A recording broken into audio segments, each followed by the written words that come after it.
Thousand Autumns, is a Meng Xi Shi novel. This is an audiobook made by fans for other fans. Disclaimer. The main couple of the story is made up of two men. If you don't like it, don't listen. Thank you. Remember, subscribe and click the bell to stay updated on all the new releases. Enjoy. Chapter 114. When Yan Wushi returned from the palace, Shen Qiao and Bian Yanmei were seated across from each other, each with a wiki piece in hand, the very image of leisure. Clearly they had wrapped up their official tasks. He saw that Shen Qiao had changed back into his usual outfit, and felt it was a pity. Yan Wushi thought that Shen Qiao in women's clothes had been a rare vision, but these words he left unsaid in his mind. If spoken out loud, Shen Qiao wouldn't have been able to tolerate it no matter how good his temper was. Bian Yanmei hurriedly put down his wiki piece, rose to greet him, a happy expression.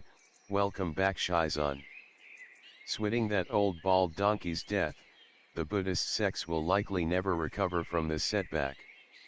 Yan Wushi was still dressed in maidservant clothes, with the human mask removed and his real face showing.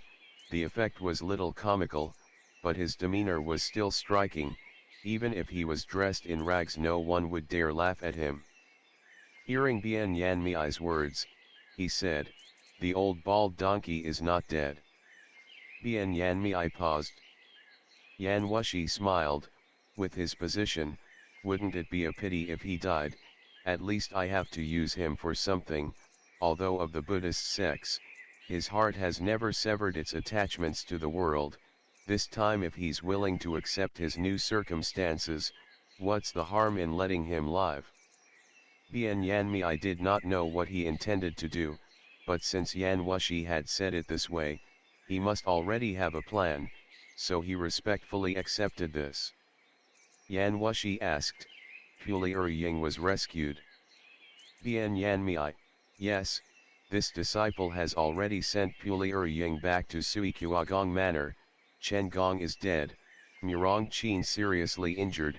He's currently locked in cells, and can be used to provide us with an oral testimony later." Yan Wushi gave a curt acknowledgement. Switting Chanchi had tremendous skill. Although he had won the match, he had also incurred injuries. He covered his mouth and coughed weakly.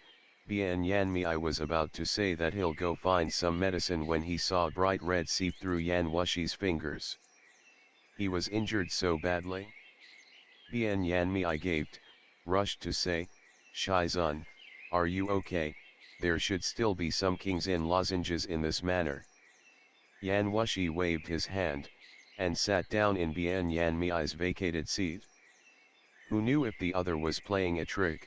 Shen Qiao had to say, "If Yan Zongju's injuries are this severe, do you need this poor one to take a look?"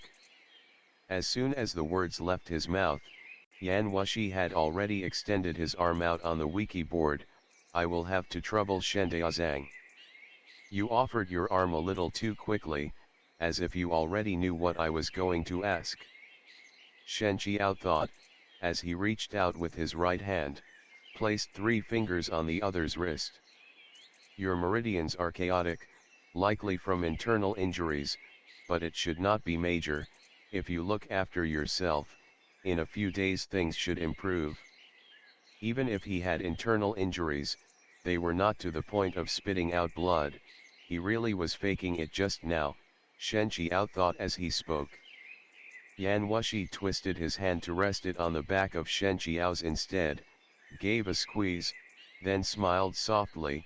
"Shen Daozang, despite this venerable one treating you like that in the past, you do not dwell on what happened, still willing to walk with me through fire.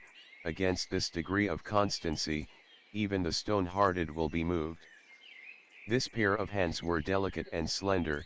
To the touch they felt like well-loved pieces of jade, except for the callus between his thumb and forefinger, which revealed the truth of the owner's many years of sword-wielding. If it were anyone else saying these words, Shen Qiao might have responded with formalities in kind, but towards Yan Wushi he was long immune. moreover the other was still dressed as a woman. Shen Qiao was slightly horrified, he felt as if all the hair on his body might fall off from standing on end. Without waiting for him to pull away, the other pulled back their hand first, as if just now he merely wanted to express what he was feeling. Wearing women's clothes that don't fit him, others would find it awkward. Yan Wushi himself was also not at ease. On the side Bian Yan Mi already had someone prepare a bath and change of clothes for his Shizun. The esteemed Huanyu sect leader wearing a high-waisted dress, others might not like the view, but he himself was in no rush. Rising from his seat, he glanced over at the cup in front of Shen Qiao, and asked Bian Yan Mi, "What's in the cup?" "Honey water." Bian Yan Mi wasn't sure why his Shizun would ask after such a small detail. "Yan Wushi, change it to plum drink, Qiao doesn't like the oversweetness of honey water." Shen Qiao raised his eyebrows to look at him, wanting to ask, "How do you know I don't like honey water?" but felt this question was too stupid, and so closed his mouth instead, looked back down at the wiki board. Hearing this Bian Yan Mi also paused, but recovered quickly. "Yes." As soon as Yan Wushi stepped out, he caught up to him, probed further, "Shizun, towards Shendaozang, should this disciple still act as usual? Treat him the same as you would treat me." Yan Wushi gave him a look, this look carried the praise, "This boy is worth teaching." Bian Yan Mi was greatly encouraged, he thought to himself, "Of course my guess was correct." It was well known that people in the demonic sects would never deprive themselves for virtue. Bian Yan Mi had seen Yan Wushi previously lavish his attention on not a small number of beauties, but with these people it was short-lived, no one had stayed long. He had originally considered traversing through 10,000 flowers, no leaf or petal stuck, as more in keeping with his temperament. He did not expect the other to actually want a growing out of snowfield glacier, high altitude leaving the world behind flower. Shen Qiao's character, Bian Yan Mi understood in part. He didn't think his Shifu would be able to pluck this flower, because although Shen Qiao was easy to talk to, he had a backbone that did not bend to the elements, and definitely did not seem the type of person that would be a cut-sleeve or homosexual. But with his Shifu's attitude, if he liked it, then he must get it. Arriving at this conclusion, Bian Yan Mi did not know who he should sympathize with more. He coughed meekly, "This disciple is sorry for saying too much, but it appears to me that Shendaozang doesn't have that kind of intention. It doesn't look two-sided at all." Yan Wushi gave him a sidelong glance, "You have a plan." Bian Yan Mi coughed dryly, "This disciple has numerous ways of seducing a woman, but Shen Qiao is not only not a woman, he is also not a commoner, so a common method is not applicable, but as the saying goes, a strong woman fears the man that doesn't let go. This logic sort of applies here, don't you think?" "Only." Yan Wushi, "Only what?" Bian Yan Mi, "Shizun is overly accomplished. If it is a commoner, even if you just wanted a brief spring wind interlude, they would be 1,000 times willing, present themselves as bedmate, but if it is Shen Qiao, in the future when Shizun is bored, he would not let go easily." The meaning being, respectful elderly one, if you want a romp, there's so much beauty in the world, many people would be willing to climb into your bed. Not only is Shen Qiao hard to get, even if you did get him into your hands, he would be not easily rid. That's why the saying goes, to invite a god is easy, to send them away is hard. Shen Qiao is a grand master after all, don't you get yourself into trouble. Yan Wushi smiled, "How do you know I only want a spring wind interlude? You can't possibly want a lifetime." Bian Yan Mi was taken aback, but didn't dare ask this out loud. He said, "This disciple understands." Actually he didn't quite understand. Shen Qiao was certainly a rare beauty, but there was so much beauty in the world. Shen Qiao was not the most riveting. Could it be because he was a grandmaster, for his Shizun the allure was greater? By the time Yan Wushi had bathed, changed his robes, and returned, Shen Qiao had already covered most of the wiki board with pieces. You've seen Puliurjian's two sons, what do you think? Yan Wushi sat down opposite him. Shen Qiao was not surprised by the question. After a brief pause, De Lang is honest, slower but not dumb, Lang is smart, despite his young age he already has demonstrated his mercilessness. Yan Wushi, your analysis is sound, the foreword slower but not dumb really gets to the crux of the matter. Shen Qiao, forgive my direct words, although Puliurjian is a determined character, capable of tolerance, and in the future he will be a clear-eyed leader, but his two sons, their characters should have been reversed. If the younger is more accomplished than the elder, in the future when it comes to the preservation of the dynasty, it may bring misfortune. Yan Wushi laughed. Qiao, you're thinking too far ahead. In the world how can there be a dynasty that never collapses? Even Ying Zheng, who arrogantly proclaimed that his rule would continue for 10,000 years, in the end it only lasted 2 lifetimes, so in the future who knows if his two sons will survive until adulthood, who knows if Puliurjian's rule can last beyond a decade, or if he'll be replaced by someone more powerful. I just need to know the person I'm working with right now can remain relatively level-headed, not act out of incompetence, that's enough. As for Puliuru's continued lineage, I'm not his father, why do I need to worry so much on his behalf?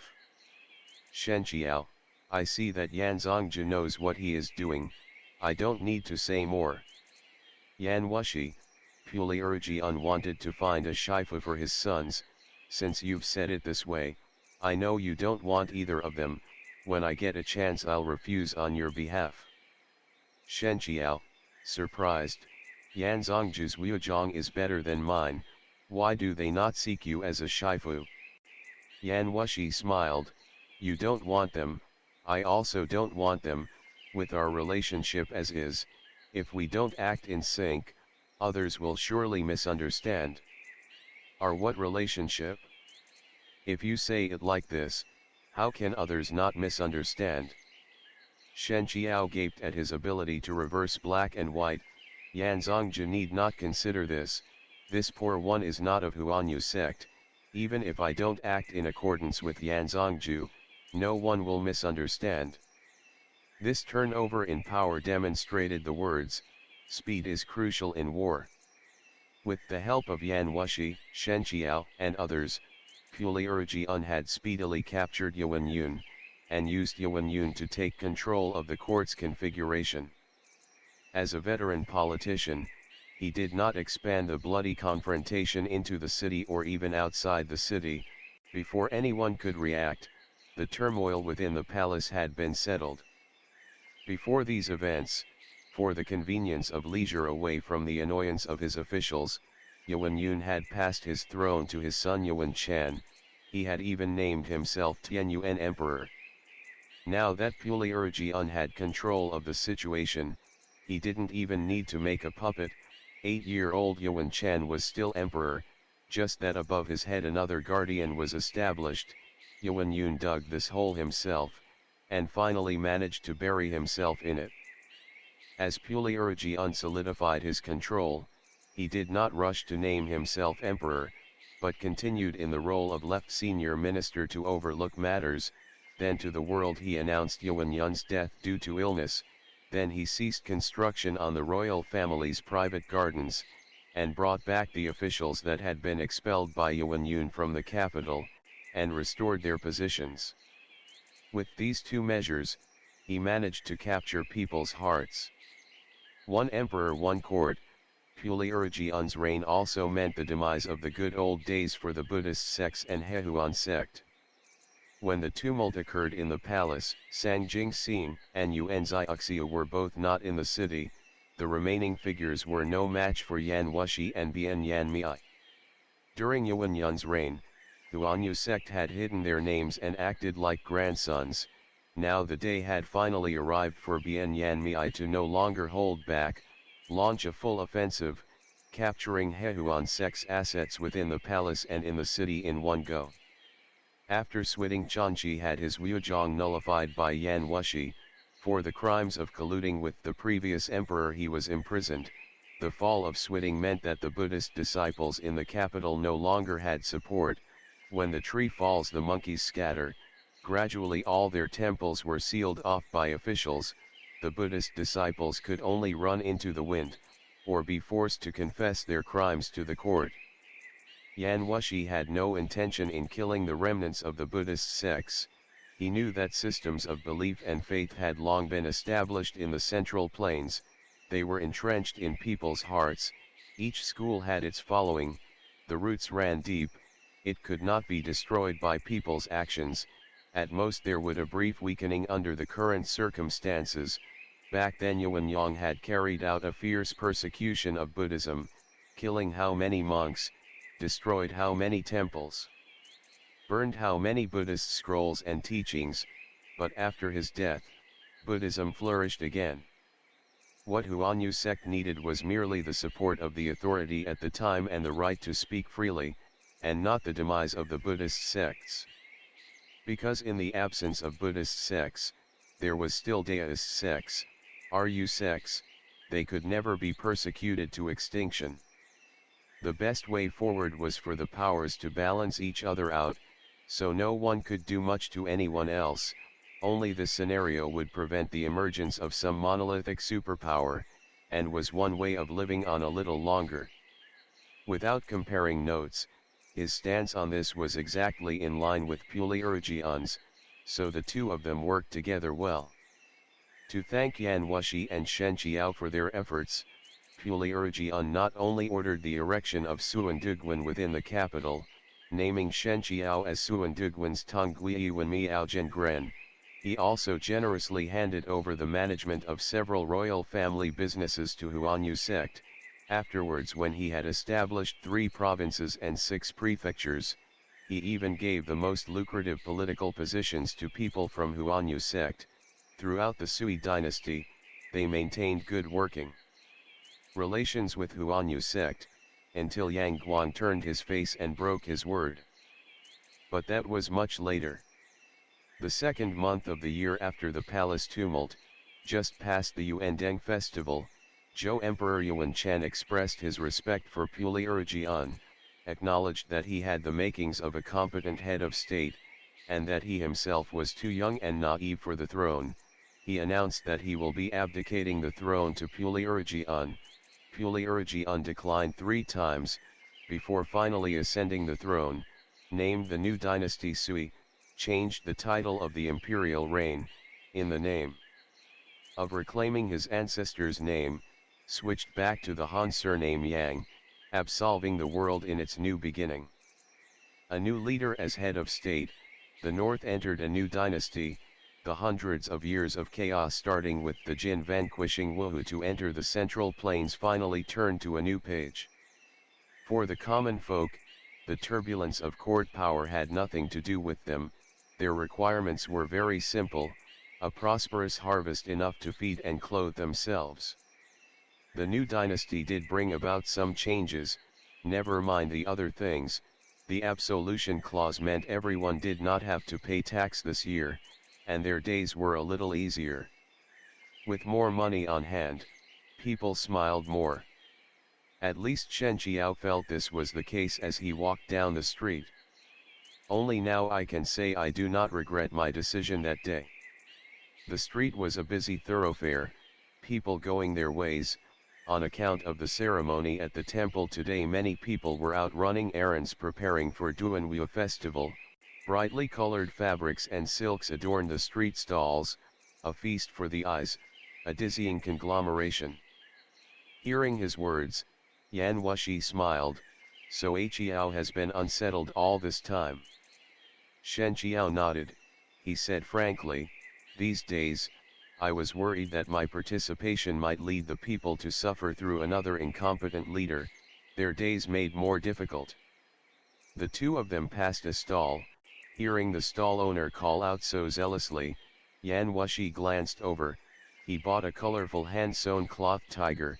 The tiger had decorative ties on its head, and a silk ribbon around its body. It wore a foolish, lively expression. Yan Wushi stuffed the cloth tiger into Shen Qiao's hands. Shen Qiao, surprised, for me. He squeezed the soft cloth tiger in his hands, turned it back and forth, couldn't resist a smile. It is quite cute. Yan Wushi chuckled. He thought, yes, like you, large cat or small cat, are all cats. This venerable one spends his days associating with cats. The two strolled the market some more before returning. Yan Wushi's Shaoxi manor had been unsealed. Yang Jian had also given him a new position, thus it was renamed Wuqiagong Manor. Yan Wushi lived here. Shen Qiao Suandugwan was still under construction, so he was also staying here as a guest. The house manager, seeing Yan Wushi, rushed over to give report, saying Lang Jun had returned, and had brought someone with him, Shen Dao Zhangshidi. Shen Qiao was surprised. When he saw Yu Shenjun and the person he had brought with him, he was even more shocked. Shidi. End of the chapter. Stay tuned for more BL.